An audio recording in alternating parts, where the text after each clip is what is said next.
जी अस्सलाम वालेकुम रहमतुल्लाहि व बरकातुहू। इंतहाई अफसोसनाक की खबर है मलाइशिया तो कि एक नौजवान ने खुदकशी कर ली है ओवरसीज पाकिस्तानी ने।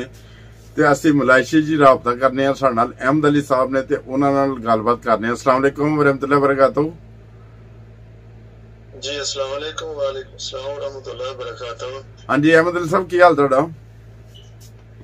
जी भाई शुक्र है अल्लाह ताला दा। ਅਹਿਮਦ ਅਲੀ ਸਾਹਿਬ ਚੰਦ ਦਿਨ ਪਹਿਲੇ ਮੈਂ ਇੱਕ ਪ੍ਰੋਗਰਾਮ ਦੇਖ ਰਿਹਾ ਸੀ ਜਿਹਦੇ 'ਚ ਇੱਕ ਨੌਜਵਾਨ ਦੱਸ ਰਿਹਾ ਸੀ ਕਿ ਉਹ ਇੱਥੋਂ ਮਜਬੂਰ ਹੋ ਕੇ ਕੰਮ ਕਾਜ ਨਹੀਂ ਹੁੰਦਾ, ਬਾਕੀ ਮਸਾਇਲ ਹੁੰਦੇ ਨੇ ਕੋਈ ਜਿਹੜੇ ਓਵਰਸੀਜ਼ ਪਾਕਿਸਤਾਨੀਆਂ ਦੇ, ਤੇ ਉਹਨਾਂ ਤੋਂ ਤੰਗ ਆ ਕੇ ਤਕਰੀਬਨ ਚੌਥੀ ਕਹਿਣ ਡਿਆ ਤੇ ਖੁਦਕਸ਼ੀ ਕਰ ਲਈ ਕੱਲ। ਤੇ ਅੱਜ ਤੁਹਾਡਾ ਹੁਣੇ ਥੋੜੀ ਦੇਰ ਪਹਿਲੇ ਫੋਨ ਆਇਆ ਹੈ ਤੇ ਤੁਸੀਂ ਦੱਸਿਆ ਕਿ ਚੌਥੀ ਨਹੀਂ ਹੈ ਪੰਜਵੀਂ ਵੀ ਖੁਦਕਸ਼ੀ ਕਰ ਲਈ। ਬਿਲਕੁਲ ਨੌਜਵਾਨ ਲੜਕੇ ਨੇ। ਤੇ ਕੀ ਖੁਦਕਸ਼ੀਆਂ ਦੀ ਵਜ੍ਹਾ ਕੀ ਬਣਦੀ? वजह तो पहले हुई है कि बेरोजगारी और इतने अनलीगल है ऐसी सारे काम करने की इजाजत नहीं हैगी। अच्छा। और कुछ हालात इस किस्म के ने कि बहुत ही परेशानी बनती है। कोई कारोबार करता है या किसी फैक्ट्री से कोई बंदा काम करता है और वो लुक छुप के काम करता है। अगर जो पकड़िया जाए पुलिस ले जाती है उन्होंने पकड़ के और बहुत ही तशद्दुद करती है और बहुत ही यानी कि हर किस्म की परेशानी ਉਹਦੇ ਵਾਸਤੇ ਉਹਨੂੰ ਚੁੱਕਣੀ ਪੈਂਦੀ ਹੈ।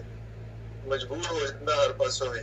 ਅੱਛਾ। ਲੇਕਿਨ ਉਹ ਫਿਰ ਲਾਜ਼ਮੀ ਗੱਲ ਹੈ ਕਿ ਕਾਰੋਬਾਰ ਨਾ ਕਰੇ ਜਾਂ ਕੋਈ ਜ਼ਰੀਆ ਮਾਸ਼ ਨਾ ਹੋਵੇ तो फिर ज़हनी टेंशन नहीं है, हर पासों मजबूर है। वो लोग शौक के काम करते ने लोग, बहुत ही परेशानी है। अनलीगल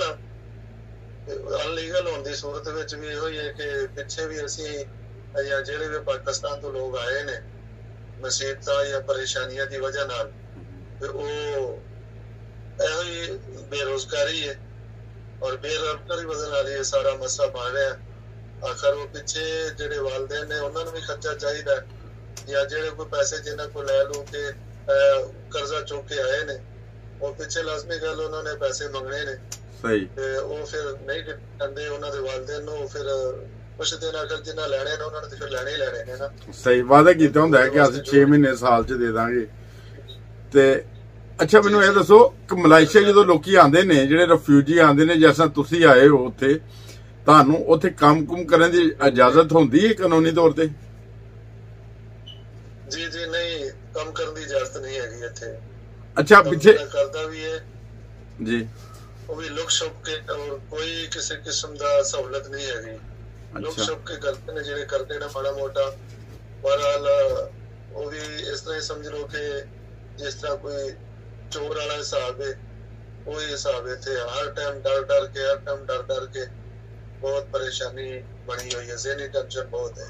ਅੱਛਾ ਮੈਨੂੰ ਇਹਨਾਂ ਦੱਸੋ ਕੋਈ ਆਪਣੇ ਕੋਈ ਦੋਸਤਾਂ ਨੂੰ ਪੈਗਾਮ ਦੇਣਾ ਚਾਹੁੰਦੇ ਹੋ ਸਾਡੇ ਚੈਨਲ ਤੇ ਸੀ ਕਿ ਜਿਹੜੇ ਦੋਸਤ ਐਸਾ ਮਲਾਈਸ਼ੀਆ ਆਏ ਹੁੰਦੇ ਨੇ, ਫੈਮਲੀਆਂ ਭੈਣਾਂ ਭਰਾ, ਉਹਨਾਂ ਦੇ ਕੁਝ ਅਜ਼ੀਜ਼ੋ ਕਰਬ ਤੇ ਯੂਰਪ ਚ ਹੁੰਦੇ ਨੇ, ਦਾਏ ਬਾਏ ਹੁੰਦੇ ਨੇ, ਉਹ ਸਹੂਲਤ ਹੁੰਦੀ ਉਹਨਾਂ ਕੋਲੋਂ ਉਹ 150 ਭੇਜ ਸਕਣ, ਤੇ ਕਿ ਉਹਨਾਂ ਨੂੰ ਆਪਣੇ ਭੈਣਾਂ ਭਰਾਵਾਂ ਦੀ, ਮਾਂ-ਬਾਪ ਦੀ ਜਾਂ ਕੋਈ ਅਜ਼ੀਜ਼ਾਂ ਰਿਸ਼ਤੇਦਾਰਾਂ ਦੀ ਕੋਈ ਐਸਾ ਮਦਦ ਕਰਨੀ ਚਾਹੀਦੀ ਹੈ। ਤੇ ਜੇ ਮਦਦ ਕਰਨ ਤੇ ਉਹਨਾਂ ਲਈ ਕੋਈ ਬਿਹਤਰ ਹੋ ਸਕੇਗਾ ਕਿ ਕਮ ਕਮ ਪੁਲਿਸ ਦੀ ਗ੍ਰਿਫਤ ਤੋਂ ਬਚ ਜਾਣਗੇ, ਖੁਦਕਸ਼ੀਆਂ ਤੋਂ ਬਚ ਜਾਣਗੇ।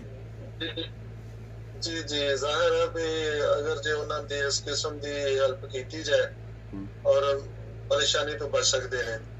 ਤੇ ਜਿਹੜੇ ਹੈ ਨੇ ਫਾਰਨ ਮੁਲਕਾਂ ਦੇ ਵਿੱਚ ਜਿਨ੍ਹਾਂ ਦੇ ਅਜ਼ੀਜ਼ੋ ਕਰਬ ਹੈ ਨੇ, ਉਹ ਤੇ ਉਹਨਾਂ ਨੂੰ ਥੋੜਾ ਬਹੁਤਾ ਜ਼ਰੀਆ ਮਾਸ਼ ਦਾ ਸਾਰਾ ਹੈ ਵੇ।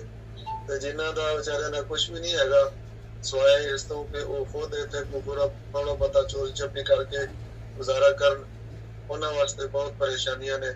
ਔਰ ਮੈਡੀਕਲ ਲਿਹਾਜ਼ ਨਾਲ ਵੀ ਹਰ ਚੀਜ਼ ਦੀ ਯਾਨੀ ਕਿ ਵੈਲਫੇਅਰ ਜਿਹੜਾ ਇੱਥੇ ਵੈਲਫੇਅਰ ਹੀ ਮੈਡੀਕਲ ਬਹੁਤ ਜ਼ਿਆਦਾ ਮਹਿੰਗਾ ਹੈ, ਬਹੁਤ ਜ਼ਿਆਦਾ ਮਹਿੰਗੀ ਹੈ, ਹਰ ਚੀਜ਼ ਹੀ ਮਹਿੰਗੀ ਹੈ ਇੱਥੇ। ਅੱਛਾ। ਇਲਾਜ ਮੁਆਵਜ਼ਾ ਵੀ ਗੌਰਮੈਂਟ ਦੀ ਤਰਫੋਂ ਕੋਈ ਫ੍ਰੀ ਨਹੀਂ ਹੈਗਾ? ਇਲਾਜ ਮੁਆਵਜ਼ਾ ਵੀ ਉਹ ਵੀ ਤੁਹਾਨੂੰ ਆਪੇ ਹੀ ਪੈਸੇ ਦੇਣੇ ਪੈਂਦੇ ਨੇ? ਜੀ ਆਪਣੇ ਆਪ ਉਹ ਖੁਦ ਹੀ ਦੇਣੇ ਪੈਂਦੇ ਨੇ ਕਿਉਂਕਿ ਸਿਰਫ ਇਹ ਸਹੂਲਤ ਜਿਹੜੇ ਇੱਥੇ ਪ੍ਰੋਪਰ ਮਲਾਈ ਰਹਿਣ ਵਾਲੇ ਨੇ ਉਹਨਾਂ ਨੂੰ ਮੈਡੀਕਲ ਦੀ ਸਹੂਲਤ। ਅੱਛਾ। ਜੈਸਾ ਨੇ ਜੀ ਉਹਨਾਂ ਨੂੰ ਕੋਈ ਸਹੂਲਤ ਨਹੀਂ ਹੈਗੀ, ਉਹ ਆਪਣੇ ਜ਼ਾਤੀ ਖਰਚੇ ਦੇ ਉੱਤੇ ਨੇ ਔਰ ਬਹੁਤ ਜ਼ਿਆਦਾ ਮੈਡੀਕਲ ਤੇ ਖਾਸ ਕਰਕੇ ਬਹੁਤ ਜ਼ਿਆਦਾ ਮਹਿੰਗਾ ਹੈ। ਅੱਛਾ। ਗਰੀਬ ਦੀ ਪਹੁੰਚ ਤੋਂ ਬਹੁਤ ਦੂਰ ਹੈ। ਅੱਛਾ। ਤੇ ਉਹ ਜਾਨੇ ਕਿ ਅਗਰ ਜੇ ਕੋਈ ਜ਼ਿਆਦਾ ਜਾਂਦਾ ਵੀ ਬਿਮਾਰ ਹੋ ਕੇ ਤੇ ਬਹੁਤ ਉਹਦੇ ਵਾਸਤੇ ਪਰੇਸ਼ਾਨੀ ਪਹੁੰਚੇ ਬਣਦੇ ਨੇ, ਖਰਚਾ ਨਹੀਂ ਪੂਰਾ ਹੁੰਦਾ, ਸਹੀ, ਨਾ ਕਾਰੋਬਾਰ ਹੈ, ਨਾ ਅਖਰਾਜਾਤ ਕੋਈ ਬਰਦਾਸ਼ਤ ਕਰਨ ਦੀ ਕੋਈ ਸਹੂਲਤ ਹੈ, ਜਾਂ ਕਿਸੇ ਕਿਸਮ ਦੇ ਵੀ ਕੋਈ ਜ਼ਰੀਆ ਮਾਸ਼ ਨਹੀਂ ਹੈਗਾ। ਬਸ ਦੁਆਵਾਂ ਦੀ ਜ਼ਰੂਰਤ ਹੈ। ਜਿਹੜੇ ਦੋਸਤ ਹੈ ਨੇ ਜਿਨ੍ਹਾਂ ਦੇ ਬਾਹਰ, ਉਹ ਤੇ ਉਹਨਾਂ ਦੀ ਹੈਲਪ ਕਰ ਰਹੇ ਨੇ। ਜਿਹੜੇ ਦੋਸਤ ਵਿਚਾਰਿਆਂ ਦਾ ਕੋਈ ਵੀ ਨਹੀਂ ਹੈਗਾ ਪਿੱਛਾ ਸਵਾਏ ਖੁਦਾ ਤੋਂ ਜਾਂ ਜਮਾਤ ਦੇ ਸਾਰੇ ਤੋਂ, ਉਹਨਾਂ ਦਾ ਅੱਲਾ ਹੀ ਹਾਫਿਜ਼ ਹੈ। ਅੱਲਾਹ ਤਾਲਾ ਹੀ ਉਹਨਾਂ ਦੇ ਰਸਤੇ ਖੋਲੇ। ਉਹਨਾਂ ਦੁਆ ਦੀ ਦਰਖਾਸਤ ਹੈ, ਉਹਨਾਂ ਨੂੰ ਆਪਣੀ ਦੁਆਵਾਂ ਯਾਦ ਰੱਖਣਾ। ਅੱਛਾ, ਇਹ ਜਿਹੜਾ ਨੌਜਵਾਨ ਹੈ ਜਿਹਨੇ ਖੁਦਕੁਸ਼ੀ ਕੀਤੀ ਹੈ, ਇਹ ਇਕੱਲਾ ਆਇਆ ਸੀ ਜਾਂ ਫੈਮਿਲੀ ਦੇ ਨਾਲ ਸੀ? ਇਹ ਨੌਜਵਾਨ ਜਿਹੜਾ ਭਾਈ ਨੇ ਇਕੱਲਾ ਹੀ ਆਇਆ ਸੀਗਾ, ਇਕੱਲਾ ਹੀ ਸੀਗਾ। ਅੱਛਾ, ਇਹ ਇਕੱਲਾ ਹੀ? ਮੈਨੂੰ ਉਹ ਜਿਹੜੇ ਪਿਛਲੇ ਦਿਨਾਂ 'ਚ ਮੈਂ ਵੀਡੀਓ ਦੇਖੀ ਸੀ, ਉਹਦੇ 'ਚ ਉਹ ਇਹੋ ਹੀ ਕਹਿ ਰਿਹਾ ਸੀ ਕਿ ਕੁਝ ਲੋਕੀ ਜਦੋਂ ਇੱਥੇ ਆ ਜਾਂਦੇ ਨੇ ਕਰਜ਼ਾ ਚੁੱਕ ਕੇ ਆ ਜਾਂਦੇ ਨੇ, ਜਾਂ ਪਿੱਛੇ ਵਾਲਦੈਨ, ਉਹ ਵੀ ਗਰੀਬ ਵਾਲਦੈਨ ਹੁੰਦੇ ਨੇ, ਉਹ ਆਪਣਾ ਇਕੱਲਾ ਪੁੱਤਰ ਕੋਈ ਘਰ-ਬਾਰ ਵੇਚ ਕੇ ਉਹਨੂੰ ਭੇਜ ਛੱਡਦੇ ਨੇ। ਫਿਰ ਉਹ ਤੋਂ ਉਮੀਦਾਂ ਲਗਾ ਲੈਂਦੇ ਨੇ ਕਿ ਪੁੱਤ ਮਲੇਸ਼ੀਆ ਚਲ ਗਿਆ, ਉੱਥੋਂ ਪੈਸੇ ਨਹੀਂ ਭੇਜਦਾ ਪਿਆ, ਫਿਰ ਉਹਨੂੰ ਪੈਸੇ ਭੇਜਣ ਦੀ ਮਜਬੂਰ ਵੀ ਕਈ ਦਫਾ ਕਰਦੇ ਨੇ। ਪਿੱਛੋਂ ਵਾਲਦੈਨ ਦਾ ਵੀ ਹੁੰਦਾ ਹੈ ਕਿ ਕਰਜ਼ਾ ਵੀ ਲਾ ਲਈ ਜਿਹੜਾ ਫੜ ਕੇ ਗਏ ਆ। ਉਹ ਵਿਚਾਰਾ ਫਿਰ ਚੋਰੀ ਛੁਪੇ ਕੰਮ ਕਰਦਾ, ਕਦੀ ਪੁਲਿਸ ਦੇ ਤੋਂ ਤੰਗ, ਕਦੀ ਉਹ ਲੋਕਲ ਜਿਹੜੀ ਜੋ ਵੀ ਸੂਰਤ ਹਾਲ ਹੈ, ਤੇ ਉਹ ਐਸਾ ਦੀ ਜ਼ਿੰਦਗੀ ਤੋਂ ਫਿਰ ਕਈ ਦਫਾ ਬੇਜ਼ਾਰ ਤੰਗ ਆ ਕੇ ਇੰਦੇ ਕੰਮ ਕਰ ਲੈਂਦੇ ਨੇ। ਐਸਾ ਵੀ ਹੋ ਸਕਦਾ ਹੈ? ਇਸ ਤਰ੍ਹਾਂ ਵਾਕਿਆ ਬਣਦੇ ਨੇ, ਬਣ ਰਹੇ ਨੇ, ਇਹੋ ਹੀ ਸੂਰਤ ਹੈ। ਇਸੇ ਵਜ੍ਹਾ ਨਾਲ ਹੀ ਹੋ ਰਿਹਾ ਕਿ ਪਿੱਛੇ ਵੀ ਕੋਈ ਚੀਜ਼ ਨਹੀਂ ਛੋੜ ਕੇ ਆਇਆ। ਅੱਛਾ, ਸਾਰਾ ਜਿਹੜਾ ਅਸਲ ਹਰ ਚੀਜ਼ ਦੀ ਪਰੇਸ਼ਾਨੀ ਉਹਨਾਂ ਨੂੰ ਜ਼ਿਆਦਾਤਰ ਇਹੋ ਹੀ ਹੈ। ਸਹੀ, ਪਿੱਛੇ ਵੀ ਅਗਰ ਜਿੰਨ ਲੈਣੇ ਨੇ ਉਹਨਾਂ ਨੇ ਤੇ ਲੈਣੇ ਹੀ, ਉਹ ਉਹਨਾਂ ਦੇ ਵਾਲਿਦੈਨ ਨੂੰ ਤੰਗ ਕਰਦੇ ਨੇ। ਵਾਲਿਦੈਨ ਫਿਰ ਇਹਨਾਂ ਨੂੰ ਕਹਿੰਦੇ ਨੇ ਕਿ ਪੈਸੇ ਭੇਜੋ ਬੇਟੇ, ਅਸੀਂ ਕਰਜ਼ੇ ਵਾਲੇ ਤੁਹਾਨੂੰ ਤੰਗ ਕਰ ਰਹੇ ਨੇ, ਅੱਛਾ, ਜਾਂ ਕਿ ਕੋਈ ਜ਼ਰੀਆ ਕਰੋ, ਕੋਸ਼ਿਸ਼ ਕਰੋ। ਉਹ ਫਿਰ ਮਜਬੂਰ ਹੋ ਕੇ, ਇੱਥੇ ਕਾਰੋਬਾਰ ਕੋਈ ਨਹੀਂ ਹੈਗਾ, ਪਰੇਸ਼ਾਨੀ ਹੈ। ਉਹ ਪਿਛਲੀ ਵੀ ਪਰੇਸ਼ਾਨੀ, ਇੱਥੇ ਵਕਤ ਪਰੇਸ਼ਾਨੀ, ਮੈਡੀਕਲ ਇਸ ਤੋਂ ਬਹੁਤ ਜ਼ਿਆਦਾ ਮਹਿੰਗਾ, ਯਾਨੀ ਕਿ ਹਰ ਕਿਸਮ ਜ਼ਿੰਦਗੀ ਜਿਹੜੀ ਹੈ ਨਾ ਪਰੇਸ਼ਾਨੀ ਦੀ ਬਣ ਜਾਂਦੀ। ਬਹੁਤ ਸਾਰਾ ਜਿਹੜੀ ਵਜ੍ਹਾ ਬਣ ਰਹੀ ਹੈ, ਉਹ ਬਾਜ਼ੇ ਫਿਰ ਕਮਜ਼ੋਰ ਨੇ, ਉਹ ਨਹੀਂ ਬਰਦਾਸ਼ਤ ਕਰ ਸਕਦੇ, ਔਰ ਇਸ ਵਜ੍ਹਾ ਤੋਂ ਫਿਰ ਉਹ ਖੁਦਕੁਸ਼ੀ ਕਰ ਲੈਂਦੇ ਨੇ। ਅੱਛਾ, ਮੈਨੂੰ ਇਹ ਦੱਸੋ ਕਿ ਇੱਥੇ ਮੁਖਤਲਿਫ ਕਮਿਊਨਿਟੀਆਂ ਦੇ ਲੋਕ ਨੇ, ਸ਼੍ਰੀਲੰਕਨ ਵੀ ਨੇ, ਉਹਦੇ ਬਾਅਦ ਉਹ ਤਾਮਿਲ ਨੇ, ਦੂਸਰੇ ਜਿਸੇ ਬਹੁਤ ਸਾਰੇ ਮੁਖਤਲਿਫ ਕਮਿਊਨਿਟੀਆਂ ਦੇ ਲੋਕ ਜੈਸਾ ਹਰ ਮੁਲਕ ਵਿੱਚ ਹੁੰਦੇ ਨੇ ਰਿਫਿਊਜੀ, ਉਹ ਸਾਰਿਆਂ ਨੂੰ ਕੋਈ ਬੈਨੀਫਿਟਸ ਨਹੀਂ ਦਿੰਦੇ, ਕੋਈ ਖਾਣ ਪੀਣ ਦਾ ਖਰਚਾ ਨਹੀਂ ਦਿੰਦੇ, ਕੋਈ ਮਕਾਨ ਦਾ ਕਿਰਾਇਆ ਨਹੀਂ ਦਿੰਦੇ, ਕਿਸੇ ਕਿਸਮ ਦੇ ਕੋਈ ਅਖਰਾਜਾਤ। ਬਾਕੀ ਜਿਹੜੇ ਕਮਿਊਨਿਟੀਆਂ ਦੇ ਲੋਕੀ ਆਏ ਹੁੰਦੇ ਨੇ ਓਵਰਸੀਜ਼ ਪਾਕਿਸਤਾਨੀ ਜੈਸਾ, ਐਸੇ ਤਰ੍ਹਾਂ ਦੂਸਰੇ ਮੁਲਕਾਂ ਤੋਂ, ਉਹਨਾਂ ਨੂੰ ਕੋਈ ਫੰਡ ਵਗੈਰਾ, ਕੋਈ ਕਿਸੇ ਕਿਸਮ ਦੀ ਸੋਸ਼ਲ ਵਗੈਰਾ ਨਹੀਂ ਦਿੰਦੇ ਜਾਂ ਕੋਈ ਚੀਜ਼ ਇਮਦਾਦ ਨਹੀਂ ਕਰਦੇ?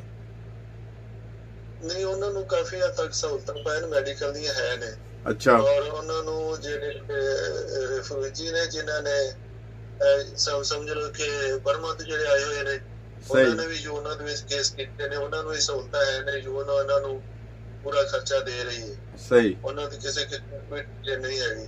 ਅੱਛਾ, ਇਹ ਆ ਜਿਹੜੇ ਮਲਾਈ ਨੇ ਇੱਥੇ ਨੇ, ਉਹਨਾਂ ਨੂੰ ਸਾਰੀਆਂ ਸਹੂਲਤਾਂ ਨੇ, ਉਹਨਾਂ ਨੂੰ ਅਖਰਾਜਾਤ ਵੀ ਦੇ ਰਹੇ ਨੇ, ਕਿਰਾਏ ਵੀ ਦੇ ਰਹੇ ਨੇ, ਮੈਡੀਕਲ ਵੀ ਫ੍ਰੀ ਉਹਨਾਂ ਦਾ, ਅੱਛਾ, ਉਹਨਾਂ ਨੂੰ ਸਹੂਲਤ। ਅੱਛਾ, ਨਹੀਂ ਤੇ ਇਹ ਹਕੂਮਤ ਦੇ ਵਕਤ ਜਿਹੜੀ ਪਾਕਿਸਤਾਨ ਦੀ ਹੈ, ਕੋਈ ਐਸਾ ਮੌਜੂਦਾ ਹੁਕੂਮਤ ਹੈ, ਖਾਨ ਸਾਹਿਬ ਬਹੁਤ ਅੱਛੇ ਇਕਦਾਮ ਕਰ ਰਹੇ ਨੇ। ਅਗਰ ਓਵਰਸੀਜ਼ ਪਾਕਿਸਤਾਨੀ ਨੇ ਤੇ ਉਹਨਾਂ ਦੇ ਬਾਰੇ ਚ ਉਹਨਾਂ ਨੂੰ ਕੋਈ ਨਾ ਕੋਈ ਕਦਮ ਉਠਾਉਣਾ ਚਾਹੀਦਾ ਹੈ ਕਿ ਉਹਨਾਂ ਦੇ ਵੀ ਕਮ ਸੇ ਕਮ ਬੁਨਿਆਦੀ ਜਿਹੜੇ ਸੋਸ਼ਲ ਜਿਹੜੇ ਉਹ ਬੈਨੀਫਿਟਸ ਮਿਲ ਸਕਦੇ ਨੇ, ਜਿਹੜੇ ਹੈ ਨਾ, ਜੈਸਾ ਉਹਨਾਂ ਨੂੰ ਕਮ ਸੇ ਕਮ ਮਕਾਨ ਦੇ ਦੇਣ, ਮੈਡੀਕਲ ਦੇ ਦੇਣ। ਦੇਖੋ, ਇੱਕ ਕੋਈ ਆਪਣਾ ਘਰ-ਬਾਰ ਕਿਸੇ ਨਾ ਕਿਸੇ ਵਜ੍ਹਾ ਦੀ ਮਜਬੂਰੀ ਤੋਂ ਹੀ ਛੱਡਦਾ, ਵੈਸੇ ਖੁਸ਼ੀ ਨਾਲ ਤਾਂ ਕੋਈ ਵੀ ਨਹੀਂ ਘਰੋਂ ਨਿਕਲਦਾ। ਤੇ ਅਗਰ ਕੋਈ ਦੋਸਤ ਪਾਕਿਸਤਾਨੀ ਉੱਥੇ ਗਏ ਨੇ, ਓਵਰਸੀਜ਼ ਜਿੰਨੇ ਪਾਕਿਸਤਾਨੀ ਆਉਂਦੇ ਨੇ, ਉਹਨਾਂ ਦੇ ਜਿਹੜੇ ਮੌਜੂਦਾ ਵਜ਼ੀਰ ਆਜ਼ਮ ਨੇ ਕਾਫੀ ਇਮਦਾਦ ਕਰਦੇ, ਤੇ ਇਹਨਾਂ ਨੂੰ ਚਾਹੀਦਾ ਨਾ ਕੋਈ ਐਸੀ ਤਰ੍ਹਾਂ ਦੀ ਕੋਈ ਉੱਥੇ ਦੀ ਕੋਈ ਇਨਫੋਰਮੇਸ਼ਨ ਹਾਸਲ ਕਰਨ ਕਿ ਸਾਡੇ ਮੁਲਕ ਦੇ ਲੋਕਾਂ ਨਾਲ ਜਿਹੜੇ ਉੱਥੇ ਆਉਂਦੇ ਉਹਨਾਂ ਨਾਲ ਜ਼ਿਆਦਤੀ ਨਹੀਂ ਹੁੰਦੀ। ਅਗਰ ਹੋ ਰਹੀ ਹੈ, ਦੂਜੇ ਮੁਲਕਾਂ ਦੇ ਲੋਕਾਂ ਨੂੰ ਸ਼੍ਰੀਲੰਕਾ ਦੀ ਹੁਕੂਮਤ ਕੋਈ ਬੈਨੀਫਿਟ ਦਿੰਦੀ ਹੈ, ਕੋਈ ਐਸੇ ਅਖਰਾਜਾਤ ਦਿੰਦੀ ਹੈ, ਤੇ ਫਿਰ ਇਹਨਾਂ ਨੂੰ ਵੀ ਦੇਣੇ ਚਾਹੀਦੇ ਆ, ਵੀ ਹੱਕਦਾਰ ਹੈਗੇ ਨੇ। ਜੀ ਕਰ ਸਕਦੇ ਨੇ, ਅਗਰ ਜੇ ਕਰਨਾ ਚਾਹਣ ਤੇ ਕਰ ਸਕਦੇ ਨੇ। ਅੱਛਾ, ਇਸ ਪਾਸੇ ਉਹਨਾਂ ਦੀ ਤਵੱਜੋ ਕਰਾਈ ਜਾਵੇ ਤੇ ਹੋ ਵੀ ਸਕਦਾ ਹੈ। ਸਹੀ, ਲੇਕਿਨ ਬਹੁਤ ਮੁਸ਼ਕਲ ਹੈ ਕਿ ਉਹ ਖਾਸ ਕਰਕੇ ਜਿਹੜੇ ਪਾਕਿਸਤਾਨ ਤੋਂ ਆਏ ਹੋਏ ਨੇ, ਉਹਨਾਂ ਨੂੰ ਮੰਦੇ ਨਜ਼ਰ ਨਹੀਂ ਰੱਖਦੀ ਪਾਕਿਸਤਾਨ ਦੀ ਹੁਕੂਮਤ। ਕਰ ਸਕਦੀ ਹੈ, ਅਗਰ ਜੇ ਹੁਕੂਮਤ ਆ ਤੇ ਬਹੁਤ ਕੁਝ ਕਰ ਸਕਦੀ ਹੈ ਨੇ। ਉਹਨਾਂ ਤੱਕ ਸਾਡੇ ਅਗਲੇ ਬੰਦਿਆਂ ਦੀ ਤੇ ਕੋਈ ਗੱਲ ਨਹੀਂ ਪਹੁੰਚ ਸਕਦੀ। ਕਿਸੇ ਜ਼ਰੀਏ ਨਾਲ ਕੋਈ ਗੱਲ ਉਹਨਾਂ ਤੱਕ ਪਹੁੰਚ ਜਾਏ ਤੇ ਜ਼ਾਹਿਰੀ ਗੱਲ ਹੈ ਕਿ ਉਹ ਕਰਨਗੇ।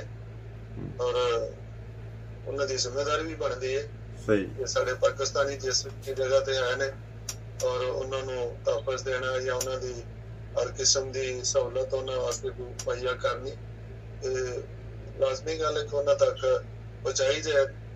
ਉਹ ਇਨਸ਼ਾਅੱਲਾ ਹੋ ਸਕਦਾ ਕਰਨ, ਕਿਆ ਕੁਛ ਨਹੀਂ ਜਾ ਸਕਦਾ ਜੀ। ਸਹੀ, ਬਹੁਤ ਸ਼ੁਕਰੀਆ ਅਹਿਮਦ ਸਾਹਿਬ, ਤੁਸੀਂ ਮੈਨੂੰ ਇਸ ਚੀਜ਼ ਦੀ ਸਾਰੀ ਇਨਫੋਰਮੇਸ਼ਨ ਦਿੱਤੀ ਹੈ, ਬਹੁਤ ਸ਼ੁਕਰੀਆ, ਜਜ਼ਾਕੱਲਾ। ਤੇ तमाम ਦੋਸਤਾਂ ਨੂੰ ਮੇਰਿਆਂ ਨੂੰ ਇਹੀ ਦਰਖਾਸਤ ਹੈ ਕਿ ਦੇਖੋ ਜਿਹੜੇ ਮਲਾਇਸ਼ੀਆ ਤੁਹਾਡੇ ਅਜ਼ੀਜ਼ ਨੇ ਜਾਂ ਥਾਈਲੈਂਡ 'ਚ ਨੇ ਜਾਂ ਕਿਤੇ ਹੋਰ, ਉੱਥੇ ਵੀ ਲੋਕੀ ਜਿਹੜੇ ਨੇ ਉਹਨਾਂ ਨੂੰ ਬਾਹਰ ਸਸਤੀਆਂ ਹੁੰਦੀਆਂ ਨੇ, ਬਾਹਰ ਪੁਲਿਸ ਪਕੜ ਕੇ ਲੈ ਜਾਂਦੀ ਹੈ, ਜੋ ਜਮਾ ਪੂੰਜੀ ਉਹ ਖੋਹ ਲੈਂਦੇ ਹੈਗੇ ਨੇ, ਉਹ ਖੋਹਦੇ ਨੇ, ਬਲਕਿ ਉਹਨਾਂ ਨੂੰ ਬੰਦ ਵੀ ਕਰ ਦਿੰਦੇ ਨੇ। ਮਲਾਇਸ਼ੀਆ ਪਿੱਛੇ ਕਰਕੇ ਵੀ ਇੱਕ ਵਾਕਿਆ ਹੋਇਆ ਸੀ, ਉਹ ਕੀ ਨਾਮ ਸੀ ਉਹਨਾਂ ਦਾ ਦੋਸਤਾਂ ਦਾ, ਉਹ ਜਿਹੜੇ ਨਹੀਂ ਜਿਹੜੇ ਪਿੱਛੇ ਜੇਲ੍ਹ ਦੇ ਵਿੱਚ ਜਿਹਨਾਂ ਮਾਰ ਦਿੱਤਾ ਗਿਆ ਸੀ, ਇੰਨੀ ਸਖਤੀ ਵੀ ਕਰਦੇ ਨੇ ਉੱਥੇ। ਹਾਂ, ਰਫੀਉੱਲਾ ਸਾਹਿਬ ਦੀ ਸ਼ਹਾਦਤ ਹੋਈ ਸੀ। ਉਹ ਦੇਖੋ ਉਹਨਾਂ ਨੂੰ ਉਹਨਾਂ ਦਾ ਲੜਾਈ ਝਗੜਾ ਹੋਇਆ, ਦੋਸਤ ਮਤਲਬ ਉਹਨਾਂ ਦਾ ਆਪਣਾ ਕੋਈ ਕਸੂਰ ਵੀ ਨਹੀਂ ਸੀ, ਬਲਕਿ ਉਹਨਾਂ ਨੂੰ ਮਾਰਿਆ ਕੁੱਟਿਆ ਗਿਆ, ਇੱਥੋਂ ਤੱਕ ਕਿ ਉਹ ਤਲਵਾਰਾਂ ਕੱਢ ਕੇ ਲਿਆਏ। ਜਿਹੜੇ ਤਲਵਾਰਾਂ ਕੱਢ ਕੇ ਲਿਆਏ ਉਹ ਬਿਲਕੁਲ ਆਜ਼ਾਦ, ਤੇ ਜਿਹਦੇ ਉੱਤੇ ਤਲਵਾਰਾਂ ਚੱਲਣ ਲੱਗੀਆਂ ਸੀ ਰੱਬ ਨੇ ਬਚਾ ਲਿਆ, ਉਹਨੂੰ ਫੜ ਕੇ ਬੰਦ ਕੀਤਾ। ਉਹਨੂੰ ਫਿਰ 4 ਮਹੀਨੇ ਕਿਸਮ ਦਾ ਨਜ਼ਰਬੰਦ ਰੱਖਿਆ, ਦੱਸਿਆ ਉਹਨੇ ਕਿਹੜੀ ਜੇਲ੍ਹ 'ਚ, ਤੇ ਬਾਅਦ ਚੋਂ ਪਤਾ ਚੱਲਿਆ ਕਿ ਉਹਦੇ ਉੱਥੇ ਜੇਲ੍ਹ ਦੇ ਵਿੱਚ ਹੀ ਵਫਾਤ ਹੋ ਗਈ। ਤੇ ਵਫਾਤ ਜਦੋਂ ਹੋਈ ਹੈ, ਉਹਦਾ ਜਦੋਂ ਬਾਅਦ ਚੋਂ ਮੈਡੀਕਲ ਚੈੱਕਅਪ ਹੋਇਆ ਜਾਂ ਜੋ ਵੀ ਸੂਰਤ ਹਾਲ ਸੀ, ਉਹਦੇ ਡੈਡ ਬਾਡੀ ਦੇ ਉੱਤੇ ਜ਼ਖਮਾਂ ਦੇ ਨਿਸ਼ਾਨ ਸੀ। ਇਹ ਸੂਰਤ ਹਾਲ ਹੈ। ਤੇ तमाम ਦੋਸਤਾਂ ਨੂੰ ਇਹੀ ਦਰਖਾਸਤ ਜੀ ਤੇ तमाम ਦੋਸਤਾਂ ਨੂੰ ਇਹੀ ਦਰਖਾਸਤ ਹੈ ਕਿ ਦੇਖੋ, ਅਗਰ ਇਹ ਤੁਸੀਂ ਸਾਡਾ ਪ੍ਰੋਗਰਾਮ ਸੁਣੋ ਤੇ ਜਿਹੜੇ ਤੁਹਾਡੇ ਅਜ਼ੀਜ਼ੋਕਾਰ ਭੈਣ ਭਰਾ ਜਿਹੜੇ ਉੱਥੇ ਮਲਾਇਸ਼ੀਆ ਰਹਿੰਦੇ ਨੇ, ਇੱਕ ਦੇ ਉਹਨਾਂ ਨੂੰ ਬਾਰ-ਬਾਰ ਤੰਗ ਨਾ ਕਰੋ ਕਿ ਕਰਜ਼ੇ ਵਾਲਾ ਘਰ ਆ ਕੇ ਦਰਵਾਜ਼ਾ ਖੜਕਾਉਣ ਡਿਆ, ਕਰਜ਼ਾ ਦੇਣਾ, ਕਿਤੇ ਨਾ ਕਿਤੇ ਕੰਮ ਕਰੋ, ਪੈਸੇ ਭੇਜੋ ਜਾਂ ਕੋਈ ਹੋਰ ਸੂਰਤ ਹਾਲ। ਫਿਰ ਇਹ ਸੂਰਤ ਹਾਲ ਹੋ ਜਾਂਦੀ ਹੈ ਕਿ ਜਿਹੜੇ ਬੱਚੇ ਨੇ ਉਹ ਜ਼ਿਹਨੀ ਡਿਪਰੈਸ਼ਨ ਦਾ ਸ਼ਿਕਾਰ ਹੋ ਕੇ ਜਾਂ ਕੋਈ ਐਸਾ ਸੂਰਤ ਹਾਲ ਬਣਦੀ ਹੈ ਕਿ ਉਹ ਖੁਦਕੁਸ਼ੀ ਕਰ ਲੈਂਦੇ ਨੇ। ਤੇ ਇਹ ਮਲਾਇਸ਼ੀਆ ਦੇ ਵਿੱਚ ਬਹੁਤ ਥੋੜੇ ਅਰਸੇ ਦਰਮਿਆਨ ਤਕਰੀਬਨ 5ਵੀਂ ਖੁਦਕੁਸ਼ੀ ਹੈਗੀ ਹੈ ਇਸ ਤਰਫ। ਤੇ ਇਹਦੇ ਤੇ ਇਸੇ ਤਰ੍ਹਾਂ ਹਕੂਮਤ ਵਕਤ ਨੂੰ ਜਿਹੜਾ ਹੈ ਉਹ ਇਸ ਤੇ ਕੋਈ ਨੋਟਿਸ ਲੈਣਾ ਚਾਹੀਦਾ ਹੈ। ਤੇ ਜਿੱਥੇ ਦੁਨੀਆ ਬਾਹਰ ਚ ਉਹ ਕਹਿੰਦੇ ਨੇ ਅਸੀਂ ਪਾਕਿਸਤਾਨੀਆਂ ਲਈ ਕੋਈ ਐਸੇ ਇਕਦਾਮ ਕਰਦੇ ਆ ਕਿ ਪਾਕਿਸਤਾਨੀਆਂ ਨੂੰ ਜਿੱਥੇ ਬੈਨੀਫਿਟ ਮਿਲਣ ਜਾਂ ਉਹਨਾਂ ਨੂੰ ਕੋਈ ਸਹੂਲਤਾਂ ਮਿਲਣ, ਜਿਹੜੇ ਪ੍ਰਦੇਸ਼ਾਂ ਦੇ ਵਿੱਚ ਨੇ, ਜਿਹੜੇ ਪ੍ਰਦੇਸੀ ਨੇ ਜਿਹੜੇ, ਤੇ ਉਹਨਾਂ ਦੇ ਹੱਕ 'ਚ ਆਵਾਜ਼ ਉਠਾਉਣ। ਤੇ ਅਗਰ ਦੇਖੋ ਉੱਥੇ ਬੈਨੀਫਿਟ ਦਾ ਸਿਸਟਮ ਹੈ, ਰਿਹਾਇਸ਼ ਦਿੰਦੇ ਨੇ, ਮੈਡੀਕਲ ਦਿੰਦੇ ਨੇ, ਦੂਸਰੇ ਮੁਲਕਾਂ ਦੇ ਲੋਕਾਂ ਨੂੰ ਦਿੰਦੇ ਨੇ, ਤੇ ਪਾਕਿਸਤਾਨੀ ਵੀ ਖਾਓ ਕਿਸੇ ਕਮਿਊਨਿਟੀ ਨਾਲ ਤਾਲੁਕ ਰੱਖਦਾ ਹੈ ਤੇ ਪਾਕਿਸਤਾਨੀ ਹੈ, ਉਹਨੂੰ ਵੀ ਸਾਰੇ ਬੈਨੀਫਿਟ ਮਿਲਣੇ ਚਾਹੀਦੇ ਨੇ ਉਹ।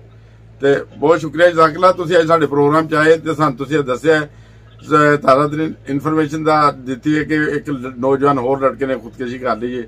ਯਕੀਨਨ ਤੁਸੀਂ ਡਿਸਪਲੇ ਤੇ ਇਹਦੀ ਤਸਵੀਰ ਦੇਖੋਗੇ ਤੇ ਅੱਲਾਹ ਤਾਲਾ ਰਹਿਮ ਕਰੇ, ਸਾਰਿਆਂ ਦੇ ਉੱਤੇ ਫਜ਼ਲ ਕਰੇ ਤੇ ਇਹਨਾਂ ਹਾਲਾਤ ਤੋਂ ਸਭ ਨੂੰ, ਸਾਡੇ ਪਾਕਿਸਤਾਨੀ ਭਾਈਆਂ ਨੂੰ ਕੀ ਬਾਕੀਆਂ ਨੂੰ ਇਹਨਾਂ ਹਾਲਾਤਾਂ ਤੋਂ ਕੱਢੇ। ਅਸਲਾਮ ਅਲੈਕੁਮ ਵਰਹਿਮਤੁல்லாਹਿ ਵਬਰਕਾਤੁਹੂ।